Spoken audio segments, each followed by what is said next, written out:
Hi guys, what's up? I will be speaking in Taglish, English and Tagalog. In this video, I will teach you how to edit your personal information, full name, birthday, email address, your passport number, permanent country of residence inside your e-travel account.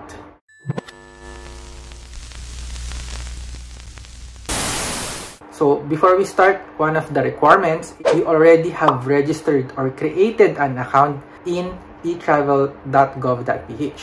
Sa Tagalog guys, dapat meron na kayong account sa eTravel, nakapag-register na kayo. Meron akong tutorial if you don't have an account yet, kung pwede nyo panoorin yung tutorial ko dito. So let's begin. Puntahan nyo yung website na to, etravel.gov.ph. Mag-login gamit ang email at password nyo. So once you are inside, click edit beside your name. Sa tabi ng pangalan nyo guys, merong nakalagay dyan na edit. If you notice this pen icon, yung pen icon na yan, it means pwede nating i-edit. We can edit our information. First name, your passport, your birthday, your occupation, and so on. Lahat ng information na yan, pwede nating i-edit.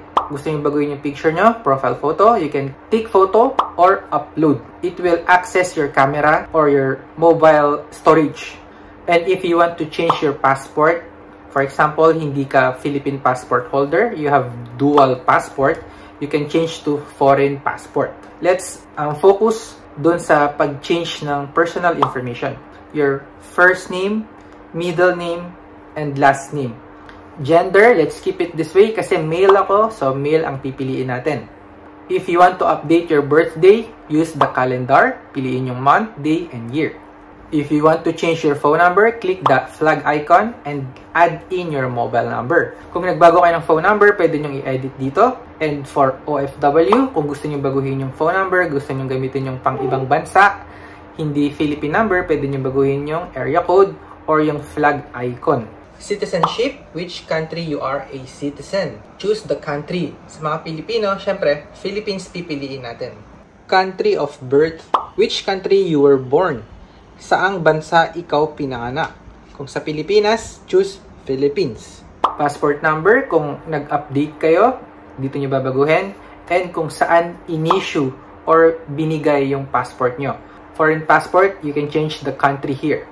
And of course, yung validity ng passport, hanggang kailan siya valid?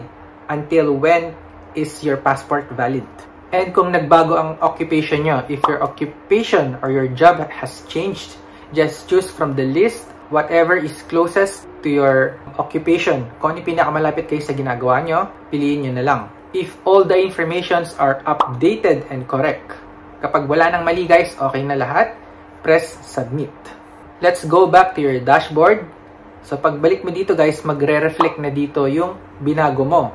You will see the changes, your full name and your passport number. So once you also click new travel declaration, you will notice that all your information and your country of permanent residence will also be updated base dun sa mga binago nyo. I hope this is clear. If you have any question, just comment down below. You can message me on Facebook. If you haven't subscribed, please subscribe. Thanks for those who are supporting my channel, who have subscribed in my other videos as well. Again, thanks for watching. I will see you in my next video.